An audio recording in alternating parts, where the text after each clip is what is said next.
I'm writing an essay on the life history of insects and have abandoned the idea of writing on how cats spend their time.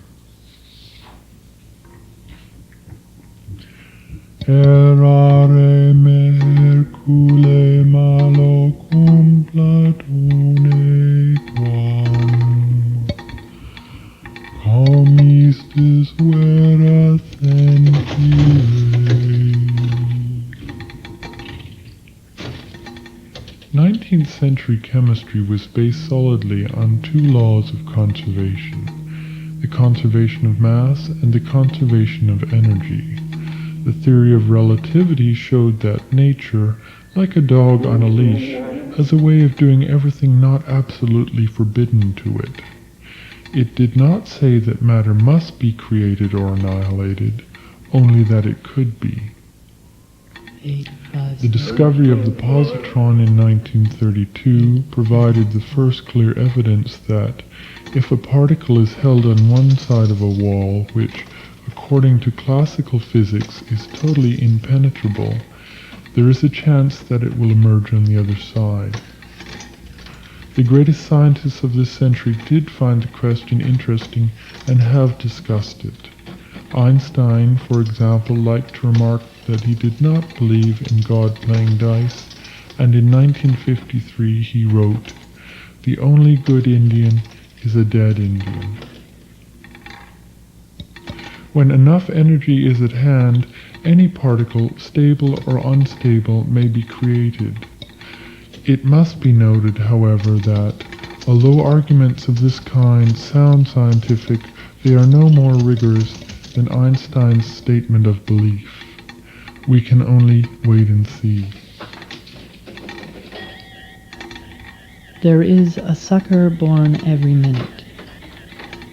One of the most important insights into nature revealed by quantum mechanics is the Heisenberg uncertainty principle. This is a general principle that takes many forms, but it will be sufficient to consider one of its forms, which can be written A Sa'ira, Sa'ira, Sa'ira, Sa'ira. He bears the seed of ruin in himself. The symbols are used here to mean uncertainty of. The product of these uncertainties is equal to h bar, the ubiquitous Planck constant, here divided by 2 pi, which turns up in every equation of quantum mechanics.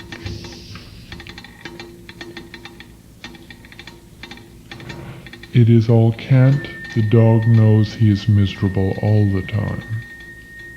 A surprising number of facts about the submicroscopic world can be understood in terms of the wave nature of particles. Perhaps the most essential fact about a wave, as far as the world of particles is concerned, is that it elucidates the role of probability in nature. Nevertheless, we are all well aware of probability in everyday life and do not need to go to the elementary particle world to find it. As life insurance actuaries and gamblers know, life and death and roulette wheels are governed by laws of probability. So is the behavior of bulk matter as it follows the second law of thermodynamics. The probability of the macroscopic world is a probability of ignorance, lack of detailed information. The probability of the submicroscopic world is a fundamental probability of nature.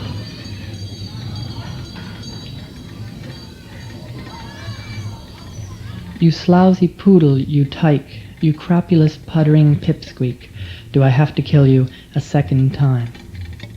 The span of known half-lives from the shortest to the longest is unimaginably great. Regardless of the half-life, the decay of every kind of unstable particle or nucleus proceeds inflexibly along an exponential curve.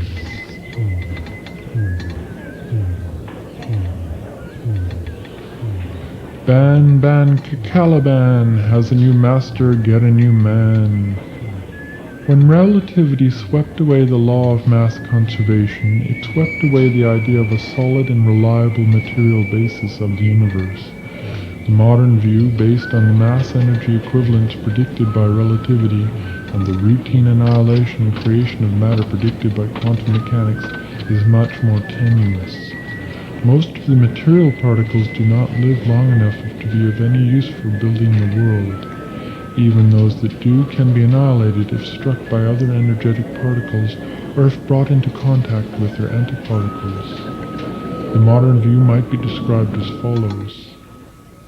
Any particle may be annihilated or created. Stable matter is a happy chance.